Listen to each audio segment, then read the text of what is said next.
Cristina Kirchner presentó una demanda contra Google.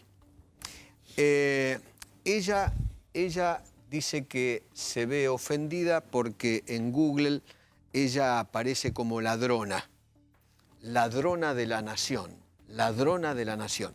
Y entonces ella se siente ofendida, yo también me sentiría ofendido si en Google aparezco como, ¿no? como ella, ¿no? Ella dijo que hace muchos años que usa Google y YouTube. Eso dijo su abogado Carlos Beraldi en la interposición. Ella googlea y en una de la suerte, o alguien le pasó el dato, ella googleó, ahora, se encontró con esta situación. Pregunto porque conozco algo del tema de Europa. En Europa lo conozco bien. No sé qué pasa en Argentina, pero la verdad es que los funcionarios públicos están expuestos a este tipo de situaciones y que los buscadores repitan cosas que la gente dice de ellos. Y lo van repitiendo. Y cuando vos en Europa, no en Argentina, cuando vos cuestionás eso a un tribunal europeo, te dicen, bueno, pero usted es funcionario público, está expuesto a que cualquiera diga cosas que tienen que ver con su función. Ahora seguramente vamos a hablar con un especialista. Obviamente. Porque esto tuvo una conclusión, pero no me quiero adelantar. De todas maneras, está puesto ahí en el panel de conocimiento. Es decir, cuando vos pones Cristina Kirchner y googleás, lo que dice es que en el panel de conocimiento, en el recuadro principal, en donde dice ladrona de la nación. Eso es un disparate. Abajo del nombre de Cristina dice ladrona de la nación. No, eso es una... Como si fuera de Wikipedia. Eso es una canallada. Es un tema... Hoy Google avanzó, ¿eh? Eso es una canallada. Hoy Google avanzó con una celeridad pocas veces vista en cuestión de horas. Eso es una canallada. Este pedido de Cristina trascendió en el mundo entero. Sí, claro, obviamente. No hay portal en la Tierra, porque viste que hay toda una historia de ir... Trump no está también con el tema de los... Claro, como está medio ahora en boga el tema de los buscadores, por el tema de que los diarios quieren cobrarles, están en tela de juicio, que una expresidenta inicie una acción judicial contra Google es una noticia en el mundo. Muy buena. En el mundo entero, Y claro. está bien. En el mundo entero. Está bien. Obviamente. ¿Está Martín Leguizamón en línea? Doctor Leguizamón, ¿qué tal? ¿Cómo le va, Martín? Hola, Eduardo, ¿cómo está? Buenas tardes. Bien. Saludos para todos. Bueno, me gustaría su opinión sobre esto. Usted es un especialista en este tema. A ver, creo que hicieron una muy buena descripción cada uno. Yo creo que lo que hizo el buscador, que para mí no fue casual, es de una extrema gravedad porque inducía y sugería ese resultado de búsqueda. No era un contenido de un tercero, sino que era un contenido propio. Pero cuando se dio cuenta... obró con la máxima dirigencia y lo bloqueó en el término de 2 o 3 horas. Esto demuestra para el resto de los mortales... Que si quieren los de Google lo pueden hacer. Porque siempre dicen que no se puede. Siempre dicen que no. Siempre buscan una vuelta, ¿no? Bueno, ustedes fíjense en este caso cómo con rapidez, porque yo me acuerdo ese día que apareció, es un hecho de una gravedad total. Primero porque no hay ninguna condena que lo diga, y si así fuere tampoco no tienen por qué hacerlo, pero en el término de 3 horas bloquearon esa información realmente muy grave. Por eso yo a la acción que vi hoy, me estoy guiando por los medios. Yo creo que ahí tienen un problema de base, que es el fallo de la Corte Suprema del 2014, que estableció la responsabilidad subjetiva de los buscadores, incluso con el voto de la mayoría del doctor Zaffaroni, que estableció la responsabilidad subjetiva de los buscadores. Así que yo en este caso no creo que prospere una acción de daños y perjuicios, salvo que la responsabilidad objetiva se modifique por la objetiva, la teoría del riesgo, y en este caso no tengo ninguna duda que la empresa debería ser responsable como corresponde. Yo participo de esta responsabilidad. El daño fue muy grave y ya fue ocasionado. Doctor Leguizamón, buenas noches, ¿cómo le va? Hola, Gabriel. Gusto saludarlo, por supuesto. 2 cuestiones. Igualmente. La primera, si usted que es un especialista cierto, con más de 68 condenas contra Google, y la verdad que es para destacar en la materia, ¿puede explicar a la audiencia qué es la responsabilidad subjetiva? Y por otro lado, contarnos, usted llegó a corte con un caso que marcó un antes y un después, que es el caso Belén Rodríguez. Claro. ¿Qué nos puede contar y qué paralelismo habría con el caso de la vicepresidenta Cristina Kirchner? Se los cuento fácil para que la gente entienda. Por favor. Responsabilidad subjetiva es si aparece, como en el caso de la expresidenta, actual vicepresidenta, un resultado que ocasiona un daño. La Corte dijo que yo tengo que intimar al buscador cuando son ilicitudes manifiestas y groseras, que yo creo que es esto, que es una lesión contumeriosa en honor, ni siquiera se requiere una orden judicial, basta una intimación fehaciente, una carta de documento, para que el buscador la bloquee. Si no la bloquea, a partir de ahí nace la responsabilidad civil y la obligación de indemnizar.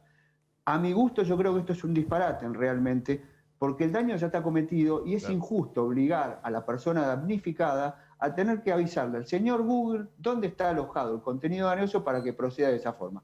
Cosa que nunca hacen, salvo en el caso de la vicepresidenta actual de la Nación. Lo que estableció la Corte Suprema en el 2014 es precisamente lo que les digo, la responsabilidad subjetiva obliga a la víctima a notificar al buscador para que éste proceda a la desindexación. Pero lo que pasa es que esto pues, generalmente se produce 15 días, 20 días, un mes después. En este caso, lo ideal sería que ocurra lo mismo que ocurrió con la señora Kirchner y lo bloqueen en el término de 3 horas. Esto es lo que yo vengo señalando y sosteniendo hace mucho tiempo. Martín, Claudio Sim, buenas noches, ¿cómo estás? Hola Claudio, ¿cómo estás? Martín, yo tengo una preocupación que es el tema de la ley del olvido, vale decir, suponte hipotéticamente, este caso de la doctora Kirchner es claramente una canallada. Lo que hizo Google es deplorable, definitivamente, porque además inventa cosas. Pero supongamos hipotéticamente, hay un periodo de tiempo después del cual cualquier persona que ha sufrido un proceso puede pedir que se baje esa información de los buscadores. Sí, totalmente. De hecho, el derecho al olvido se aplicó por primera vez en mayo del 2014 en España, el caso Costeja, en la Unión Europea. Tuvo su repercusión en Chile en enero del 2016, donde se aplicó el derecho al olvido, también en Perú.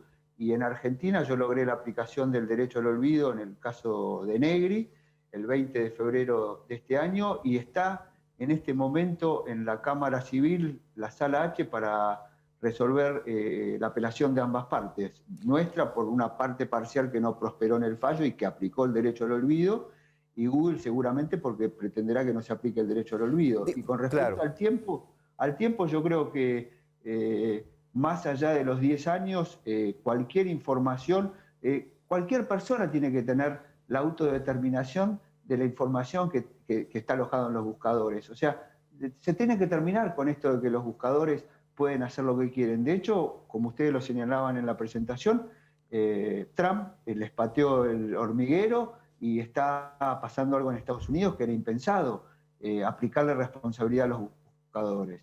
Y yo creo que es lo que se viene. Yo creo que se les acabó la época o no de ganar millones y millones de dólares, pero me parece que tienen que responder en estos casos. Y mira, Claudio, es más fácil responder a una condena judicial. De los 68 casos que llevo ganados, creo que la condena más alta es de $1 millón de pesos.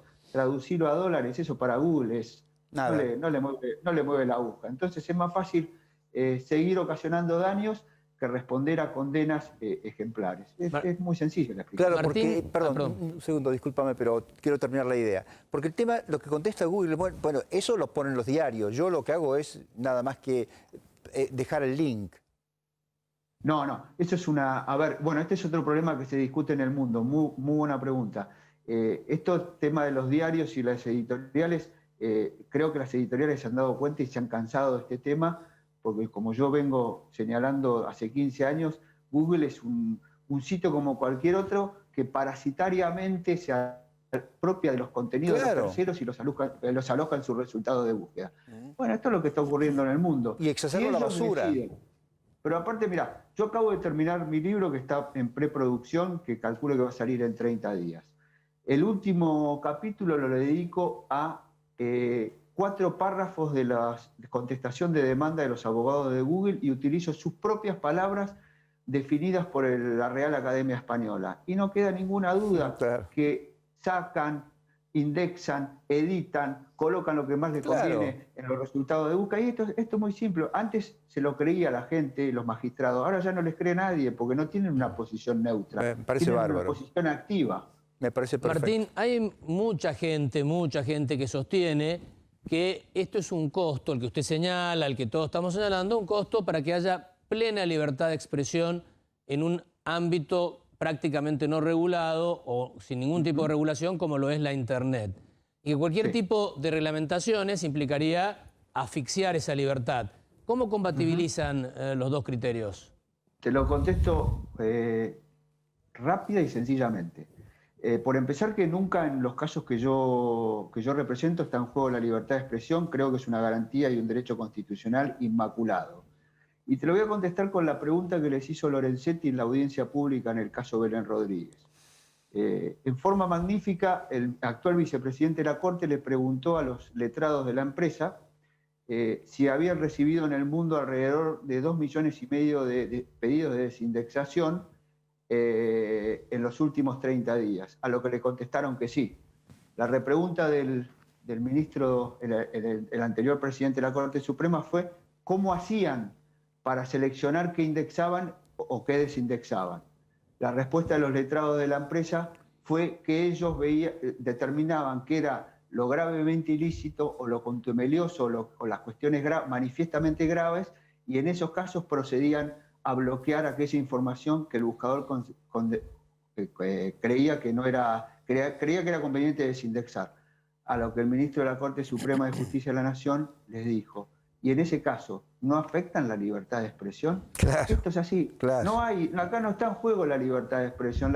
Aparte, yo lo digo hace 15 años, que alguien me diga qué idea o qué opinión expresa Google en su buscador. Ninguna. Libertad de expresión es emitir una opinión, dar una idea, hablar de algo. Google lo único que hace es reproducir contenido de tercero mediante un robot que programa un diagramador de la empresa, que busca determinadas palabras y las aloja en sus propios resultados de búsqueda.